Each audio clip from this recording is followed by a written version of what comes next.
Hey guys, Merry Christmas and welcome back to another one of my favorites and non-favorite videos for the year of 2021.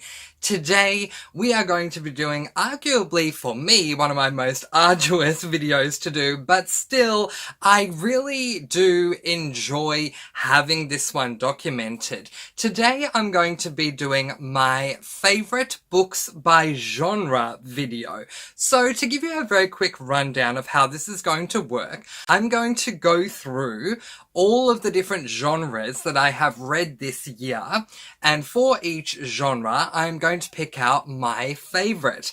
I believe I've read 14 different genres this year. You guys, I'm a very eclectic taste type reader. We'll see if this changes over the years, but certainly how things are at the moment. So, to give you an idea of how I'm going to break this video down, I'm going to name the genres in alphabetical order. I'm going to, with each genre, give you a very tiny description, otherwise this video will take forever to get through. And then I'll show you my favorite book that I read this year from that genre. I'm not going to go into premises or anything like that because, again, the video would be way too long. So I'll just give you my spoiler-free thoughts and feelings on the book, and then if you want to look the book up, obviously you can do that. But let's not waste any more time. We have so many genres to get through. So let's begin in 3, 2, 1, go. So my first genre, I'm going to put it up on the screen, is classics. So yes, that is the first one in alphabetical order. For those of you who don't know, a classic is a book that has been written over a certain amount of time ago that still kind of stands the test of time to this day. Now, I'm a very new classics reader. I've only really started reading and completing classic books in the past year. That being said, I have read a total of 14 classics this year, and my favorite classic for 2021 would have to be The Secret Garden by Francis Hodgson Burnett.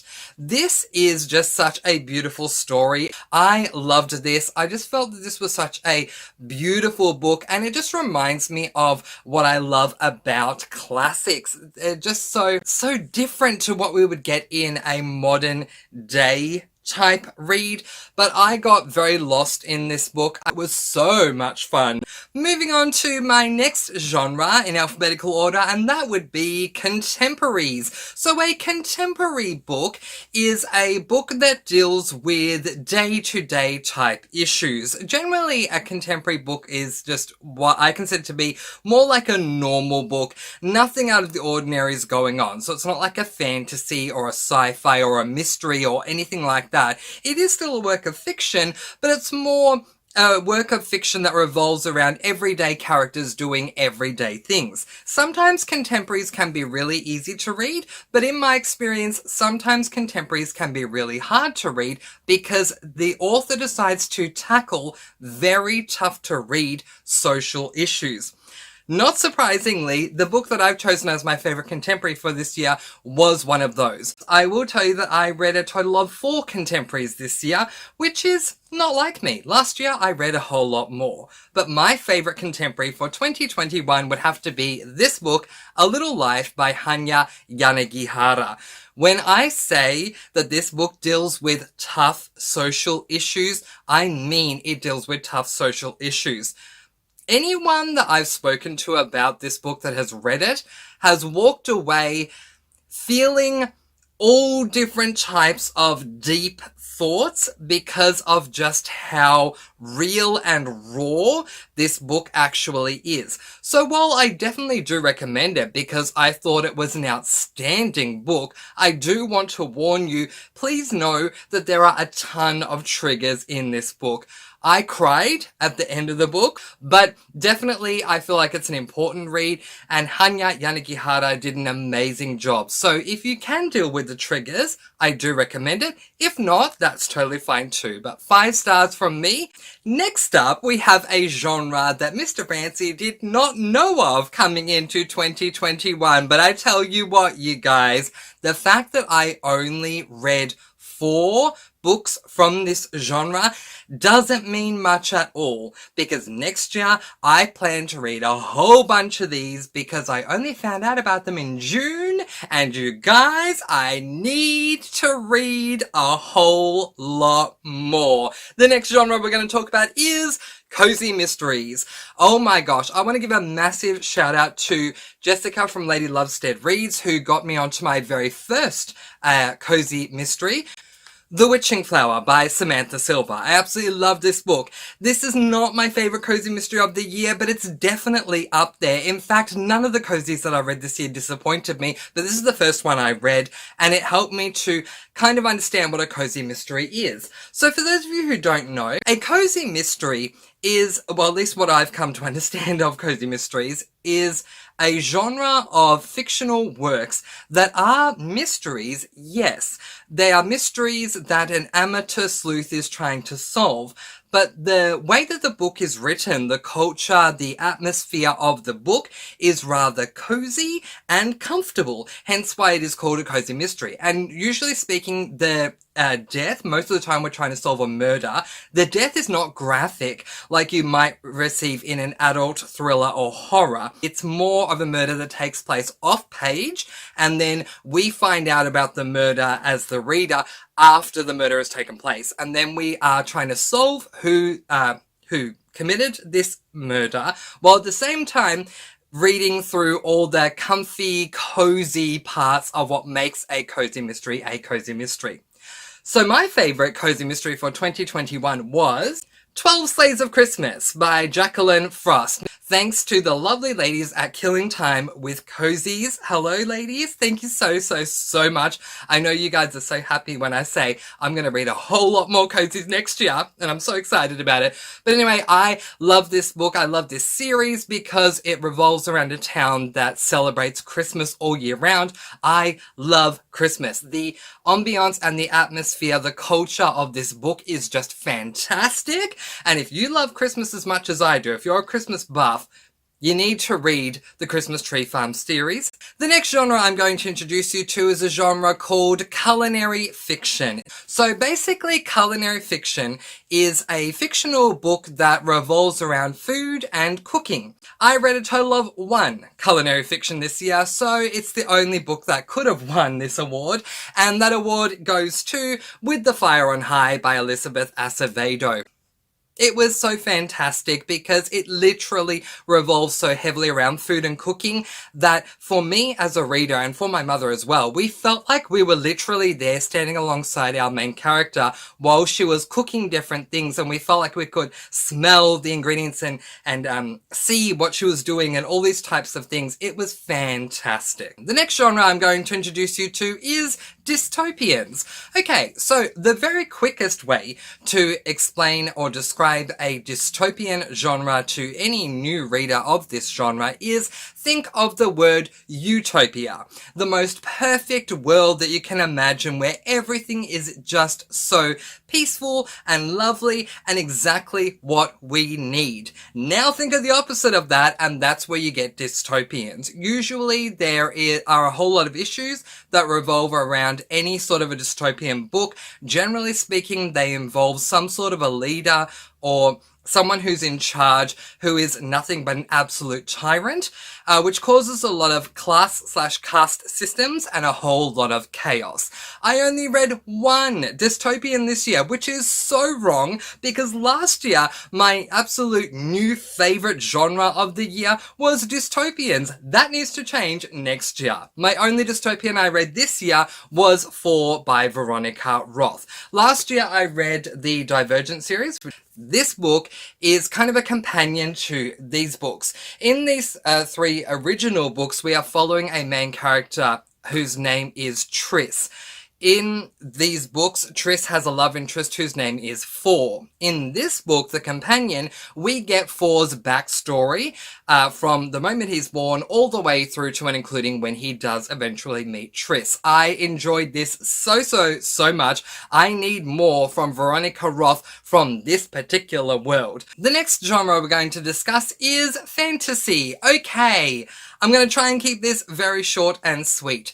Fantasy books are generally books that revolve around magic or some kind of fantastical element that occurs in the books. Generally speaking, for me, the majority of fantasy books that I've read have included magic in some way, shape, or form. For my fantasies, I read 50 of them this year without actually intending to. In fact, I thought that I'd read less fantasies this year than I'd read last year. Last year I read 49, so somehow I did read more this year, even if it was just by one. I decided not to include Brandon Sanderson in this list. So with Brandon Sanderson aside, my favourite fantasy for 2021 was Caraval by Stephanie Garber. I love this book. This book took me round the twist and back again. I experienced so many different emotions. There is a game that is played in this book, and I love when there are games played in books, and it just keeps me on the edge of my seat. I had so much fun with this, and I do highly, highly, highly recommend it. The next genre that I'm going to introduce you to is historical fiction. For those of you who don't know historical fiction, the title makes this genre incredibly self-explanatory. It is a book of fiction that is set in history, in the past. I read a total of 1 historical fiction this year, but I did love it, so that's a plus. It got 5 stars from me, and that was The Lost Apothecary by Sarah Penner. Beautiful cover. This book was absolutely fantastic. I started off physically reading it and I did struggle to physically read it, but once I made the switch to audiobook, I had a blast with this book. The next genre I'm going to introduce you to is horror. Okay, for this one, I'm going to give you the Mr. Francy Reads definition of what horror is. So, with all due respect to people who define it differently, my definition of a horror book done well is a horror book that you read that is either going to freak you out, gross you out, make you want to leave the light on, and or convince you that you are going to have a nightmare. While my favourite horror book of 2021 didn't do all of these things, it did do some of them, and it might surprise you that my favourite horror for 2021 was actually a middle grade. I am going to refer to the first Goosebumps book, Goosebumps Welcome to Dead House by R.L. Stine. While it was a middle grade horror, and certainly not YA or adult horror, it still was a horror, and it was fantastic. I definitely found myself freaking out here and there with certain things that happen along the way. The next genre I'm going to introduce you to is a genre that is just called a genre on this channel. In fact, I have had so many comments throughout the years, whether it be on my channel here on YouTube or on my Discord server, of people saying, Mr. Francy, I don't know if you're aware, but this isn't actually a genre. I understand that it may not be a genre for you, but it is a genre for me. So if you'll forgive me, I'm going to continue to call it a genre. And the reason I do this is because of how much this particular type of fiction means to me. So let's just get on with what it's called, shall we? This genre is the LGBTIQ+ genre. Now, the LGBTIQ+ genre obviously has many different subgenres. An LGBTIQ+ book does not necessarily have to be a romance.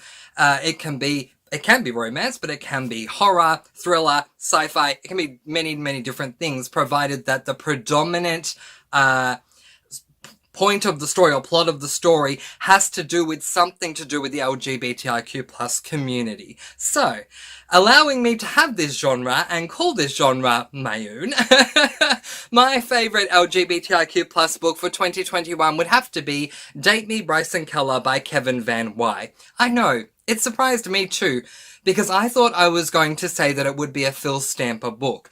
I love my Phil Stamper, and I highly recommend either of his first 2 books he's released so far. But the reason I'm picking Date Me Bryson Keller is because this book was so much more than I thought it was going to be, and I very much will liken this book to a straight romance. A lot of LGBTIQ+ books that I've read so far don't read like straight romance. There always seems to be a massive issue that comes up that detracts from the romance itself. And for me, I like reading LGBTIQ+ romance books. But as I said, there are other genres that can come under LGBTIQ+.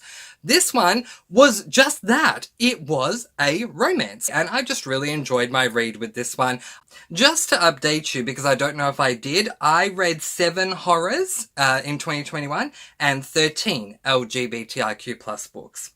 The next genre that I'm going to refer to is the mystery genre, which is, in my mind, a separate genre to cozy mystery.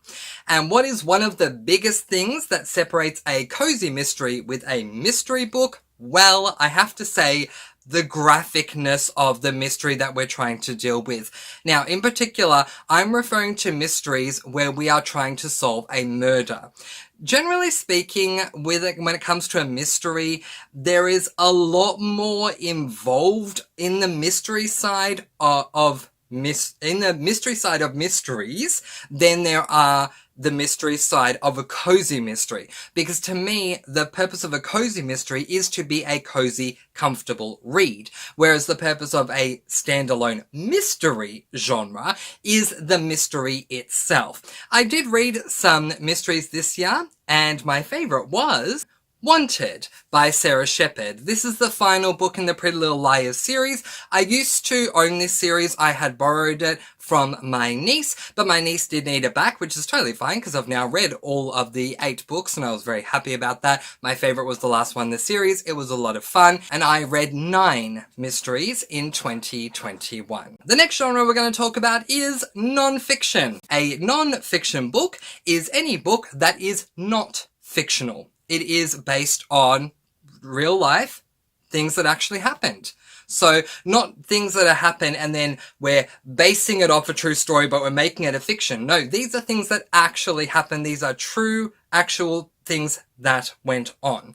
I read 3 non-fiction books this year. I don't read a lot of non-fiction generally, and my favourite non-fiction this year was this book, A Return to Love by Marianne Williamson. There are people out there that say money makes the world go round, and that's fine. They can have that opinion. In my opinion, love, genuine love, is what makes the world go round. This is one I highly recommend. The next genre that I'm going to discuss is romances. So you may come back to me and say, Mr. Francy, just so you know, this is where you're meant to put the LGBTIQ+ genre. Nay, sir. I don't think so. Not on this channel. No, no, no. We separate our romances on this channel, thank you very much, into whether they are LGBTIQ+ books or whether they are what I call straight romances, to give the differences, to differentiate. So a romance book, in my mind, is a book that centers around a romance between a man and a woman, or a boy and a girl, and my favorite romance for 2021 was this book, Sophie Kinsella's I've Got Your Number. This was an absolute laugh a minute. I love this book so much. And now we're going to move on to sci-fi. Okay, so sci-fi. Sci-fi. How does one define sci-fi? Some people even say, Mr. Francy, it's actually sci-fi fantasy. No. No. Not after reading 50 books this year and 49 last year of fantasy, and then a collection of books here and there of sci-fi as well. No, they are 2 different genres. Fantasy is about magic, and sci-fi, generally speaking, is about technology, aliens, outer space, AI, those sorts of things. Generally speaking, I am not the biggest fan of sci-fis, especially adult sci-fis, unless they are done incredibly well. Shout out to Dark Matter by Blake Crouch. That was an adult sci-fi I did love. Usually sci-fi terminology goes whoop right over my head. But there was one sci-fi that I read this year that I absolutely fell in love with, and it was a YA sci-fi called Game Changer by Neil Schusterman. This was just absolutely fantastic, and it was so good. If you struggle to read sci-fis because of the terminology and you find that a lot of sci-fis go over your head, pick up this book because it is sci-fi terminology light, but a whole lot of fun. And just to update you, I read 7 romances this year and 8 sci-fis. And now for my final genre.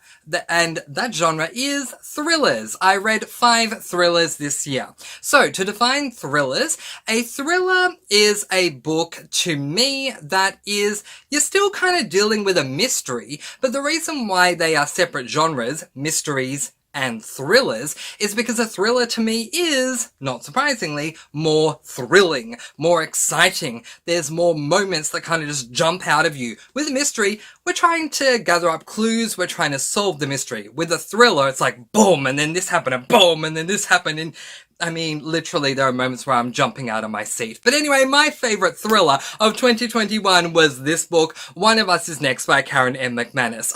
I loved this book. I love the way that Karen M. McManus also writes her male characters. She did a great job. And I think my fictional boyfriend is from this book, and that would be my Noxie. But that is it. Those are my favourite books by genre. But in the meantime, that is where I am going to leave it. My next video is going to be another favourite or non-favourite, so if you want to see more, please make sure you click that subscribe button and hit that notification bell, ding, to get all the notifications. I post videos every Monday, Wednesday and Friday, 10 PM Australian Eastern Standard Time, and I'll see you again soon. Mwah! Thank you so much for watching. Merry Christmas, and of course, happy reading!